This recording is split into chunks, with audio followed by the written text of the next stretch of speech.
Welcome back to Celebrity Press, where secrets explode before your eyes. There was a point where Kendrick Lamar nearly called it quits. Not due to lack of talent.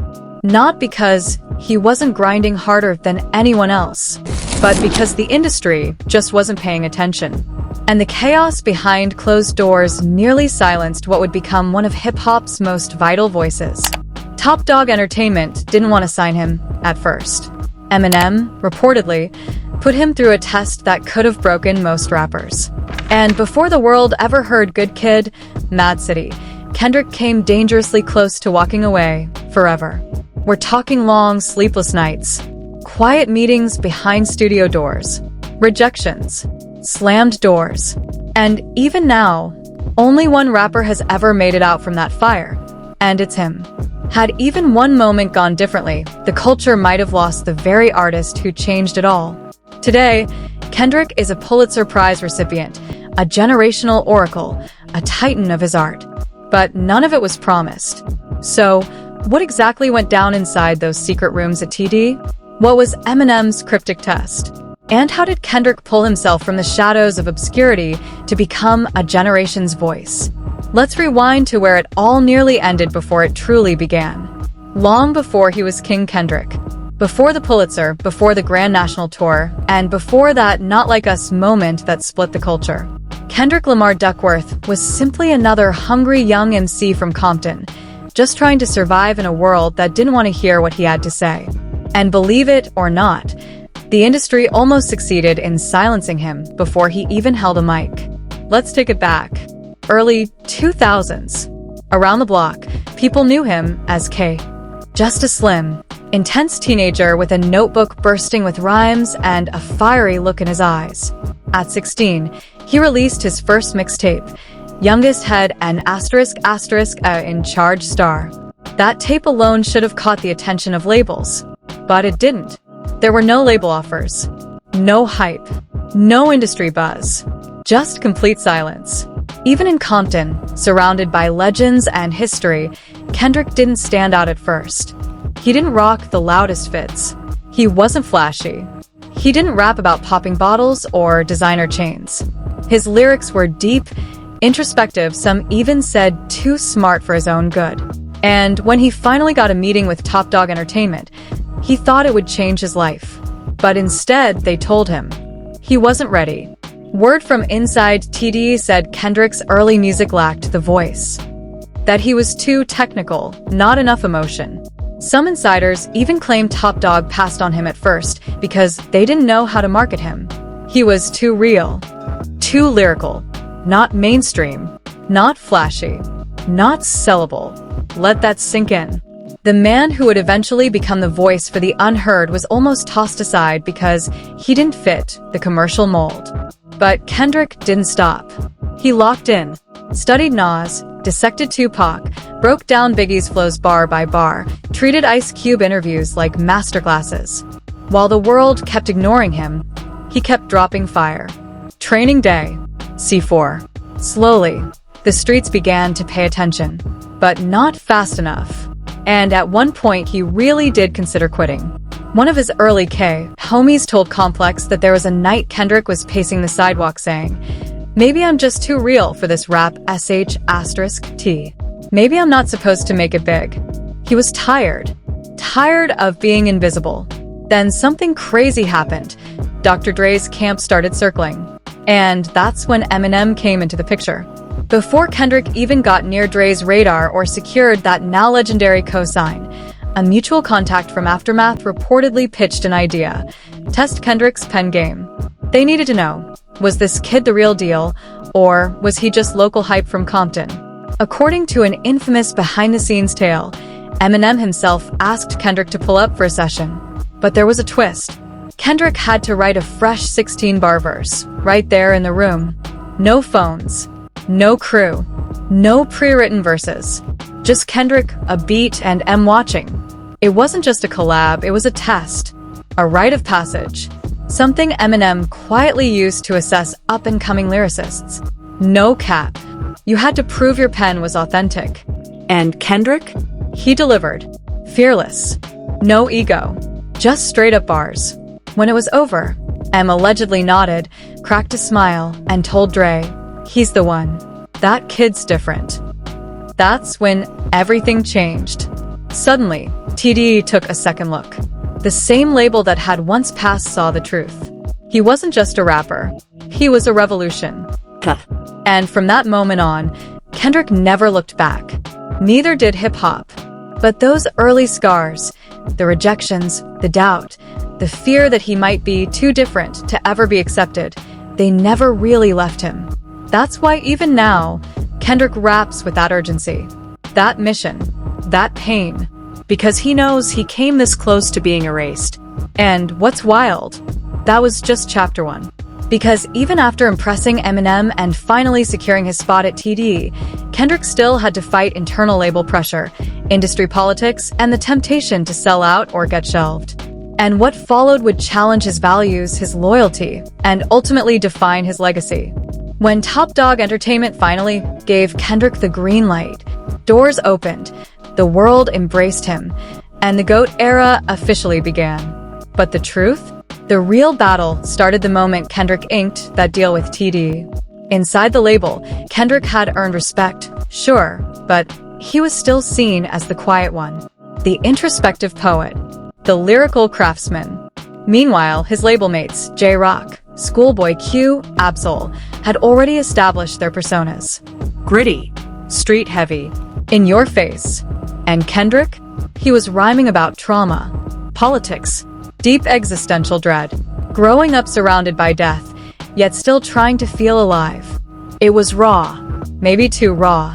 Inside whispers say, even Top Dog himself once pulled Kendrick aside and told him, "Your pen game is unmatched, no question. But this industry doesn't care about poems. You gotta make 'em feel you, or they'll forget you." That line stuck with Kendrick. Deep. Because at that point, the rap game was shifting. Drake had started dominating with melodies and that smooth rap-singing fusion. Trap music was booming.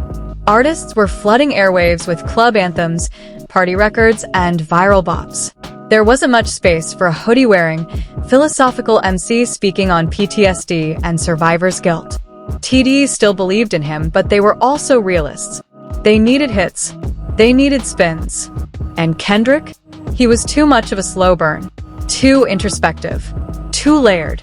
And it all came to a head in a now legendary TDE creative meeting, where execs openly debated whether Kendrick's rollout should be delayed. One source present at the meeting claimed they actually discussed shelving him, temporarily. The core argument? We love the message. But is the audience even ready to hear this right now? Brutal. Nobody wanted to admit it. But the vibe in the room? Clear. And Kendrick? He found out, not through a formal update, but because someone accidentally let it slip. And it broke him. This was the same artist who had passed Eminem's test. The same kid from Compton who studied Nas and Pac like scripture.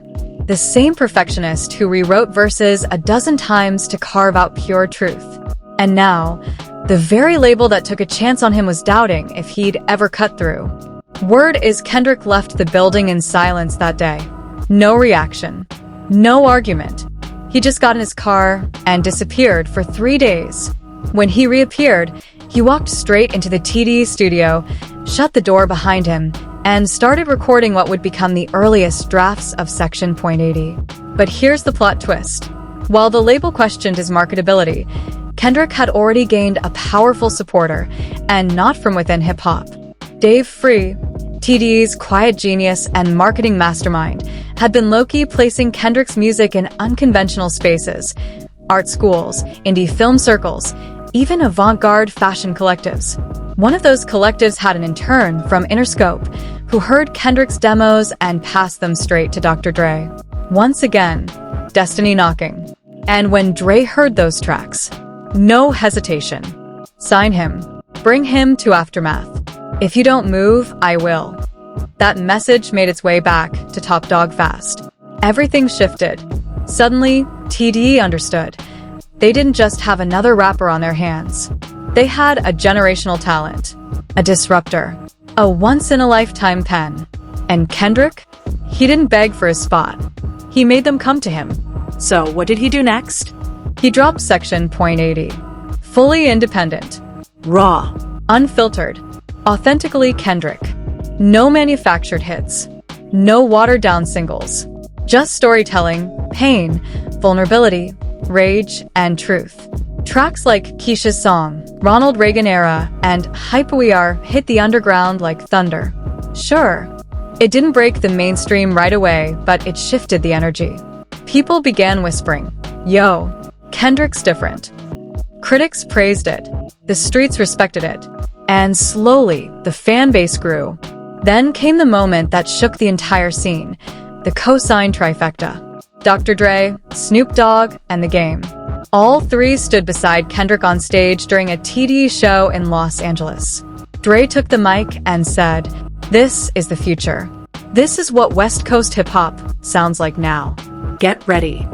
And just like that, the artist they almost shelved became the centerpiece of a movement. A cultural reset. But what most fans still don't realize is how close it all came to collapsing. If Kendrick hadn't gone ghost, poured his soul into Section .80, and built a new, loyal following from scratch, TDE might have shut the door. And the sharpest blade hip-hop ever had would have been lost, before the battle even started. So now, Kendrick Lamar had proven himself, to TDE, to critics, to the underground, and to the fans. Section .80 wasn't just an album, it was a declaration. Raw. Political. Uncomfortable. Lyrical warfare. But as the buzz swelled around his name, so did the pressure. Because getting Dr. Dre's attention? That wasn't the finish line. That was the start of the inferno. Not long after the Section .80 wave hit, Kendrick received that call. The one every aspiring rapper dreams of, but secretly dreads. Dre wanted him at the studio. That night, Kendrick pulled up to the legendary Record One in Los Angeles, heart pounding, palms sweating, hoodie pulled low. Inside, the tension was thick. Dre, surrounded by producers and executives, gave him a nod, but no smile, just one line. "You ready? We're about to find out." Kendrick thought he'd play a track, maybe spit a verse. Nah. Dre had other plans. He queued up 5 instrumentals. "You got 90 minutes. 5 songs. Start from scratch. We'll watch." No phones. No team. No help. Just Kendrick, a pen, and a silent wall of aftermath execs watching through the glass. This was the second test. Not a test of bars. A test of mental steel. Pressure. Precision. Legacy. And he went blackout mode. One by one, he built verses, hooks, concepts live. No stumbles. No filler. Just imagery and intention. But what he didn't know, there was a snake in a room. A former engineer later revealed that one A&R on Dre's team, we'll call him M, had already made up his mind. He thought Kendrick was too poetic, not gritty enough. His worst critique? He's unmarketable. Women won't play that. Wild. And M? He was whispering in Dre's ear, suggesting they sideline Kendrick or slow-roll his development while focusing on more commercial acts. Kendrick didn't hear it at first, but he felt it. In the silence. During breaks, no one nodded. No praise. Just a cold room. Then came the final moment. Dre stepped out for 10 minutes. That's when M approached Kendrick and said, "Look, you can spit. But this ain't 1996. You want to make it? You need a gimmick or a big feature." Kendrick just stared. No comeback. No grin. Just that death stare. Unshaken. Ice in his veins. When Dre returned, Kendrick walked back into the booth and recorded a 6th track. No one asked for it. No one expected it. But he laid down a verse so cutting, so honest, it froze the room. The hook? "If I gotta die broke, I'll die with my pen in the sky. But I ain't selling lies just to stay alive." That's suicide disguised as success. That final line? It was aimed right at M. Everyone knew it. No one said it. Dre just leaned back in his chair, cracked a smile, and said, "We're done here. That's my next artist." Boom. Plot twist? Kendrick didn't even know until days later that M had tried to kill his deal. It wasn't until Dave Free, TDE's quiet chess master, heard from an assistant that Kendrick was nearly cut from the Aftermath shortlist due to politics. When Kendrick found out, he didn't rant, didn't tweet, didn't name names, just calmly said, "If they're scared of my truth, that just means I'm dangerous. I'll take that." Guess what? That exec M? Gone. Let go 2 months later for creative differences. But in the streets, people knew he couldn't handle what Kendrick was about to become. And Kendrick? He was just getting started. From there, he began working closely with Dre, quietly, methodically building the framework for what would soon shake the industry. Good kid, mad city. But even with Dre impressed, even with the studio test crushed, the pushback wasn't over. Interscope's commercial team had doubts. They admired his message, respected his mind, but feared his honesty. They wanted a hit, a club-ready smash, a single that radio could eat up. And Kendrick? He didn't flinch. He told Top Dogs straight up, "If they want bubblegum, let them chew it. I'm giving the world the pain I was born with." That's when Dre stepped in again. He personally executive produced GKMC, shielding Kendrick from label demands and forcing Interscope to trust the vision. And the rest? Legendary. Swimming Pools dropped. A smash hit about alcoholism and peer pressure. Not a club banger. A cry for help disguised as a vibe. That's Kendrick Lamar, the artist they almost ignored, the poet who turned pain into platinum, the voice they tried to quiet, who ended up echoing through generations. BTCH, Don't Kill My Vibe asterisk was bumping in clubs, but underneath the vibe, it was a spiritual cleansing. Sing About Me, I'm Dying of Thirst? A lyrical gut punch that brought grown men to tears. And just like that, the rapper they almost shelved became the blueprint the whole industry now studied. But that Dre session, that cold, silent room filled with doubters, that's when Kendrick was forged in fire. And the same executive who once tried to suppress him now watches from the sidelines as Kendrick Lamar redefines what legacy even means. When Good Kid, Mad City finally dropped in October 2012, it didn't just shake the game, it reset it. The kid they nearly benched was suddenly the most talked about name in hip-hop. Critics were stunned. Pitchfork called the album a cinematic masterpiece. XXL gave it a rare perfect rating. Rolling Stone compared it to Illmatic. But forget the headlines, the real validation came from the streets. In South Central, his name echoed from every block. In Brooklyn, kids were quoting the art of peer pressure, like scripture. In Chicago, OGs whispered, "This is what we've been waiting for." Even rappers who'd long dismissed lyrical rap started reconsidering, wondering how Kendrick beat the algorithm and still went platinum. And one artist in particular? Watching closely from the shadows. J. Cole. Just weeks after GKMC dropped, Cole went live at a college homecoming. Mid-performance, he paused, looked out, and said, "Kendrick brought the pen back while we were chasing singles. He was writing scriptures." Mic drop. That moment exploded online. And suddenly, artists across the map started speaking up. Big Sean tweeted, "GKMC made me question if I'd been playing it too safe. Respect to Kendrick. That's legacy music." Even the elusive Lupe Fiasco chimed in. In a rare comment, he said, "If the industry had turned its back on Kendrick, I would have turned my back on the industry." Then came the ultimate cosign, Nas. The god himself. The man who Kendrick revered, who shaped his lyrical DNA, showed up unannounced to a TDE show in New York. No cameras. No entourage. Just presence. After the set, Nas walked backstage, dapped up Kendrick, and said, "You picked up where I left off. Don't ever let them rush your story, bro." Chills. From that point on, Kendrick wasn't just a rising star. He was the standard, the compass, the lyrical North Star. But what shook the world more than the praise was the silence. Suddenly, a lot of big-name rappers had nothing to say. No tweets. No congratulations. No love. Because Kendrick hadn't just dropped an album, he had exposed a generation of artists who traded meaning for chart positions. While others rhymed about bottles and designer, Kendrick delivered verses on survivor's guilt. While the game served strip club anthems, he gave us Sing About Me, an 11-minute meditation on mortality, karma, and broken promises. And the fans? They noticed. One viral tweet read, "Kendrick out here writing full novels with plot twists. Y'all still rhyming money with honey." And suddenly, the industry couldn't look away. Interscope, the same label that once doubted his marketability, they rebranded him as their flagship artist. Spotify and Apple started curating entire playlists under conscious hip-hop, a category once labeled dead until Kendrick revived it. Award shows scrambled to make room for him. The Grammys tried to fix their mistake. But when Good Kid, Mad City lost Best Rap Album in 2014 to Macklemore, the world erupted.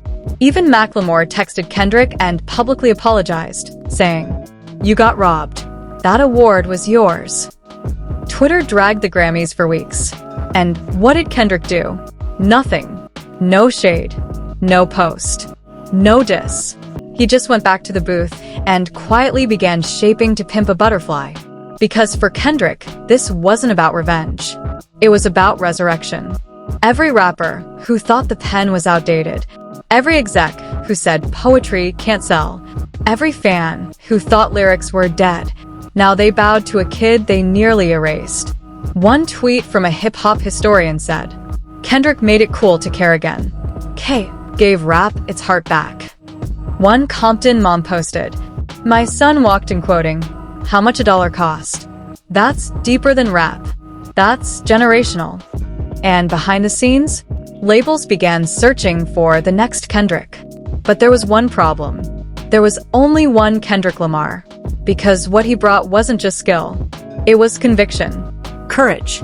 Wait. He didn't chase the game chased him. While the world was still recovering from the lyrical earthquake that was GKMC, something powerful was stirring behind the curtain. A private call. One that would change everything. Eminem wanted to speak to Kendrick, personally. Remember that day in Detroit years ago? That test? The studio ambush? When Eminem stripped everything away and told him, "Right now. Prove it." Kendrick passed. Alone. With no hype. No team. And even Eminem was caught off guard. That moment, it stuck with him. So now, after the album went platinum, after the fans, critics, and legends crowned Kendrick as the new king, Eminem picked up the phone, called Dr. Dre, and said something wild. "Did I think he's better than I was at his age?" Wait, what? Dre was stunned. The line hung in silence. Then Eminem added, "He did it his way. I had 50 behind me. He only had his truth." That call sparked a second meeting. But this time, it wasn't a test. It was a passing of the torch. Eminem reportedly brought Kendrick into a private studio session. No media. No cameras.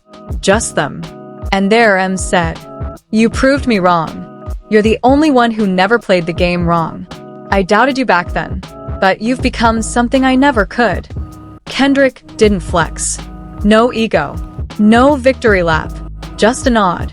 He replied, "I just said what had to be said, even if no one was listening." And then came the unexpected. Eminem offered Kendrick full access to his vault of unreleased instrumentals, raw beats he'd produced himself, some dating back to the Eminem Show era. Untouched. Sacred. But Kendrick declined. He thanked M and walked away. Why? Because he was already building something. Something darker. More political. Spiritual. Insiders would later reveal, this was the first iteration of To Pimp a Butterfly. He didn't want firepower. He wanted truth. And just like that, Kendrick Lamar made the boldest choice of his career, turning down the cosign, the headlines, the mainstream comfort. Instead, he chose legacy. Reportedly, he told Top Dawg and Punch, "If y'all want hits, I'm not your guy anymore. But if you want something that lasts, let me speak." And they did. They let him speak. What followed was To Pimp a Butterfly, an album that didn't just shift music. It split the culture. It had the President of the United States, Barack Obama, publicly declare how much a dollar cost his favorite song of the year. From nearly being rejected, to nearly quitting, to declining Eminem's private vault, Kendrick didn't just beat the system. He rewrote it. But then came the twist. After TPAB dropped, Eminem reached out again. This time, a single-line message. "Let me know when it's time to pass the torch." Kendrick never replied. To this day, that message remains unanswered. Insiders say Kendrick has a handwritten note taped inside his home studio that reads, "I don't want the torch. I want to light a fire that never dies." And here's where things get crazy. Word on the street is Kendrick is quietly working on a documentary. One that exposes everything: the early TDE rejections, the mental health battles, the Eminem sessions, the Grammy silence, and the real reason he turned down a collab album with them. Working title: The Cost of Silence. Reddit, TikTok, X, all flooded with theories. Fans are hunting for clues. And now everyone's asking the same question. Is Kendrick about to burn the final bridge?